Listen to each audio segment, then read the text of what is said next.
మీరిద్దరేగా దొంగలు. మాతో ఉండి ఎంత మోసం చేస్తారని నేను ఏమాత్రం అనుకోలేదు. మేమే చేసాం దొంగతనం. ఏంటి ఇప్పుడు నిరూపించగలవా మేమే దొంగతనం చేసామని? మేము ఎక్కడ దొరికిపోతామని భయపడ్డాంరా, కానీ ఊర్లో నువ్వే దొంగని అందరూ అనుకుంటున్నారు. మాకు ఇక భయమే లేదు. అయితే ఫ్రెండ్స్నే మోసం చేస్తారా?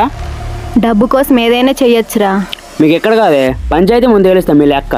పంచాయతీయా? మేమే దొంగలమని నువ్వు ఎలా ప్రూవ్ చేస్తావు? ఓహో అలానా.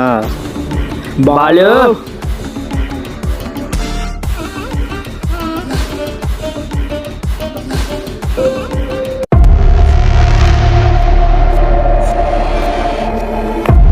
ఇంత తెగిస్తారా మీరు? జరుగుతున్న దొంగల కారణం మీరా? ఇన్ని రోజులు జరుగుతున్న దొంగతనానికి నష్టపరిహారం మీరే వహించాలి. ఆ 5 దొంగతనాలు మేము చేయలేదు.